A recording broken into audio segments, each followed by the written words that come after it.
Nama saya Gaby Kania, NIM 2014-730. Saya akan menjelaskan tentang balapan, yaitu sistem software. Sistem software terkait dengan program yang mengendalikan dan memelihara komputer dengan perangkat-perangkatnya. Sistem software dibagi menjadi dua, yaitu sistem operasi. Satu set dari program yang mengandung instruksi yang bekerja bersama-sama untuk mengkoordinasikan semua aktivitas. Yang kedua, program utilitas. Komponen-komponen komputer terdiri dari hard disk, CPU, printer, dan speaker. Beberapa contoh sistem operasi. Yang pertama, sistem operasi bisa memulai dan mematikan komputer. Yang kedua, menyediakan seorang pengguna tatap muka. Yang ketiga, mengelola program-program. Yang keempat, mengelola memori. Yang kelima, tugas-tugas koordinasi. Yang keenam, konfigur device. Yang ketujuh, koneksi internet.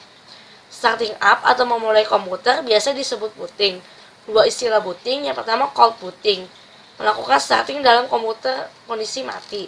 Sedangkan warm boot, yaitu sistem operasinya sudah aktif.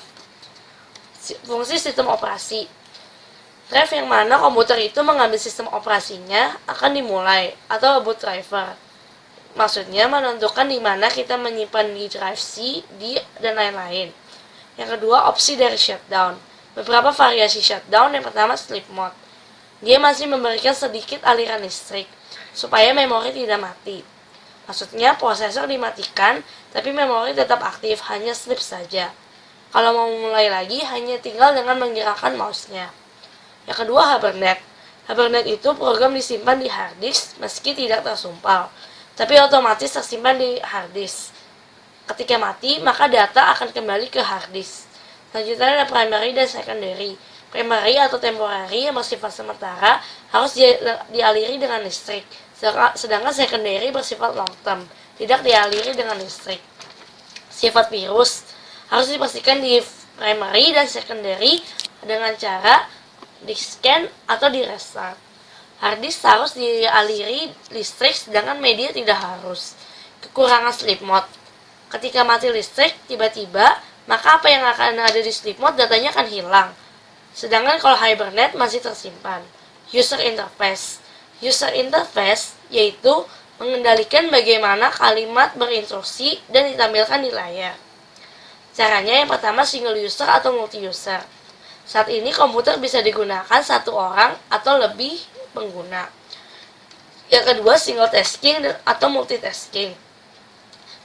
Single tasking, kita membuka program, tapi harus di-close dulu jika ingin membuka program-program yang lain. Sedangkan multitasking bisa membuka beberapa program sekaligus. Misalnya mengetik, browsing, atau mendengarkan musik. Yang ketiga, foreground atau background. Yaitu, foreground itu program aktif dan sedang ditampilkan. Sedangkan background, beberapa program yang aktif tapi tidak diaktifkan. Yang keempat, primitive multitasking. Yaitu beberapa program yang aktif. Kadang-kadang kita bisa memberi prioritas padahal program lain sedang nge-hang. Yang kedua, akan melakukan atau mengeksekusi program lain. Yang kelima, multiprocessing. Di belakang akan melakukan proses sama-sama dan semuanya aktif. Mengelola memori. Mengelola memori bisa menggunakan RAM.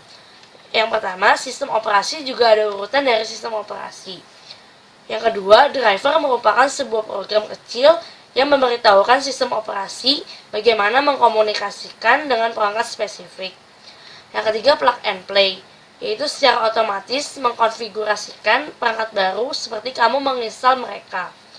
Yang keempat, menyediakan koneksi internet. Yang kelima, ketika kita bisa melihat kapasitas memori dengan task manager. Sekian presentasi dari saya, terima kasih.